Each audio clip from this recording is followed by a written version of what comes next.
You already know what time it is. This your boy Kenny Catfish cruising these YouTube streets in the Madden community.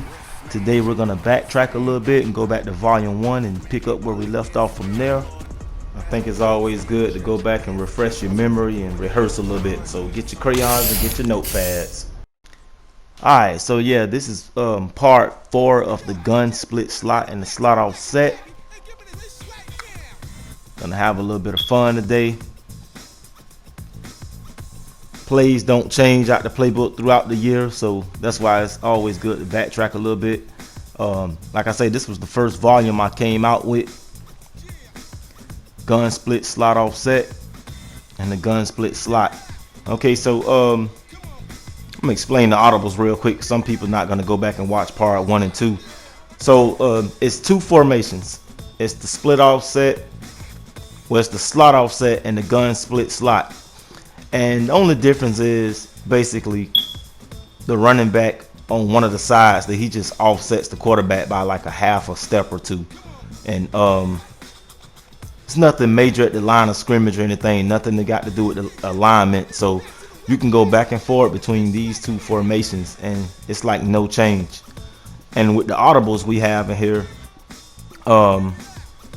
for one of the, I think, yeah, okay, the slot offset, it has the two swing routes. You can swing left, you can swing right, and it also has that auto motion for a triple option like that, and it also has a an auto motion for like a regular pass play, like a PA spot, and that way you can keep doing the auto motion and the defense won't know what had hit them.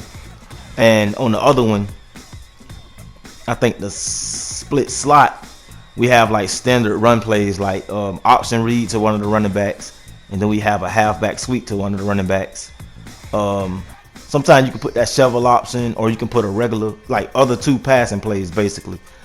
Preferably passing plays that you can't hot route certain routes to. Like if you don't have hot route master, you can put like posts in there, like that slot angle. But you definitely want to have the ability to hand the ball off to either running back, like how I just did. And see, that's 10-12 yards right there that I think halfback sweep comes in it already, but you need to change some of the other plays and make an opportunity to hand off to any running back, because you just never know where your opponent will shift his line and stuff and his linebackers.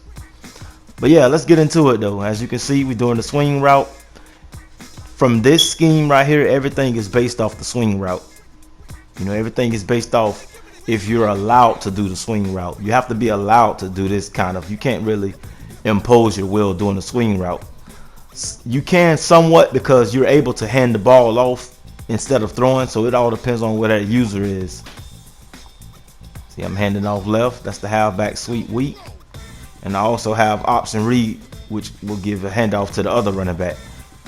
So there's that triangle look I always talk about. When you see the triangle, the cornerbacks have to drop back in deep thirds, which is 20 yards from where they're standing, and you can easily undercut them with a 10 and out. Same rule applies if they're in cover 4.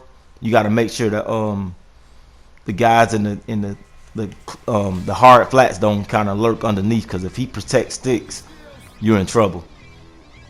So there's a little play action pass, triangle wide open, late read.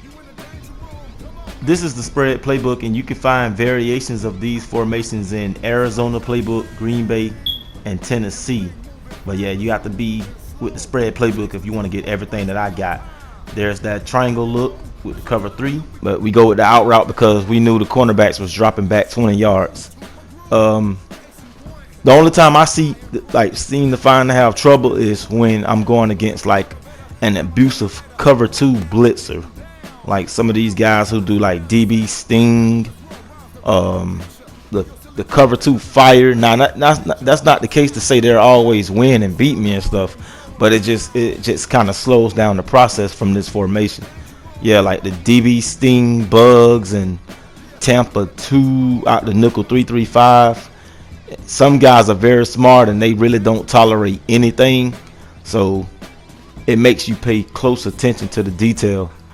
And you got to be smart like that, throwing the ball away. I'm down in this game. It's 10-21, and I'm still putting up a fight in the same formation. Let me see. As you can see, like, he's doing pretty good in the box. This isn't really a formation to just attack down the field all day long. So if you were smart on defense, you would just pretty much be concerned about like anything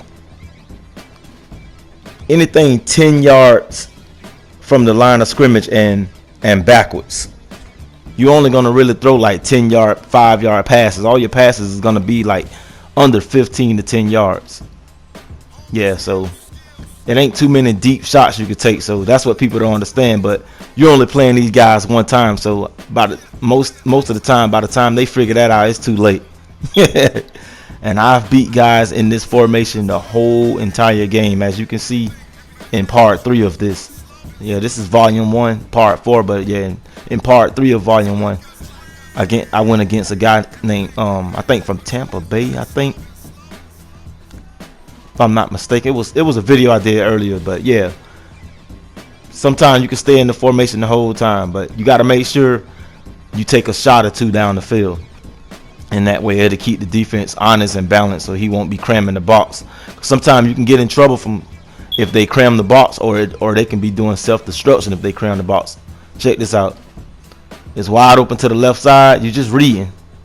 I made the wrong read. I should have pitched it to the other running back. That was a shovel pass. You got the ability to hit R1 or L1 depending on what side he's on. I like shovel pass because it's underrated. You see, all these passes is pretty much under 15 yards. Every blue moon, you take a shot down the field, you try to split the safeties, and that's when the opportunity is there. But you're not really going to be able to do that all the time out of this.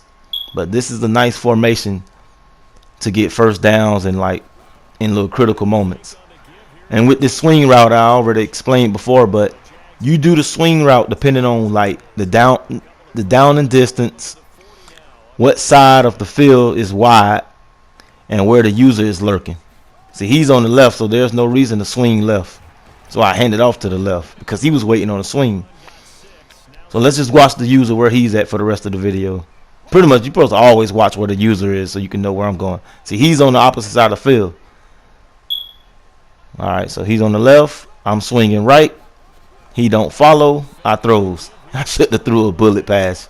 You got a touch pass. So this user, he's on the left side again. He's pressing. It's going to be hard to do 10 and outs.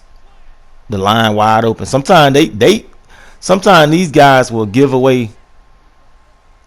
You got to just take what they're giving you.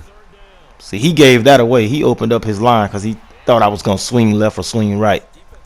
So that's why you have all this stuff available to you.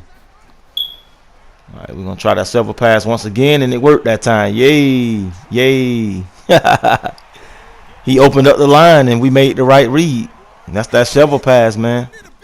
That's one of my favorite plays. I don't have that in the Audible every time, but sometime throughout the game, I was, change certain plays and stuff. But yeah, that usually works when the line is wide open. Aww. So here we go. 2 minutes. This is 4-minute offense in my books, but it's 2 minutes left on the clock. So yeah, this is considered 4-minute offense late in the game. User clicked on, so I handed the ball off.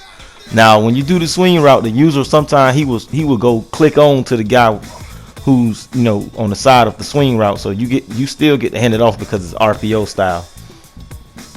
Safety comes down. Slant's not open.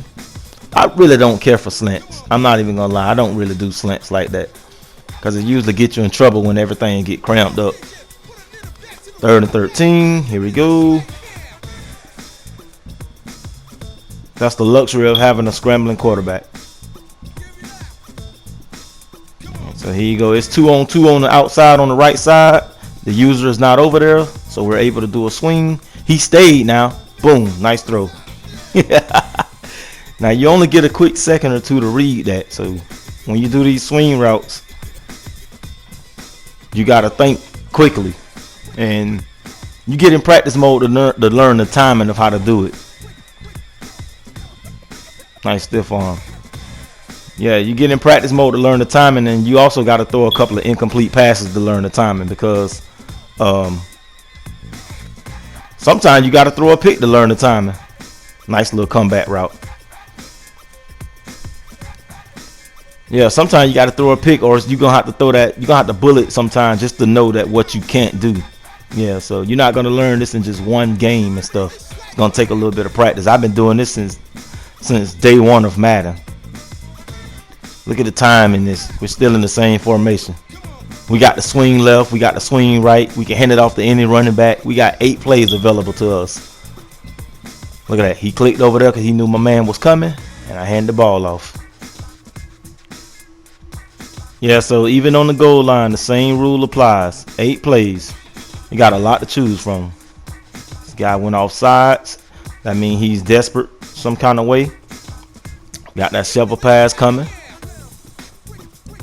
Shoot, even in the shovel pass, you got 3 options. You can run it or pitch it to either of the 2 guys. Didn't work then, though.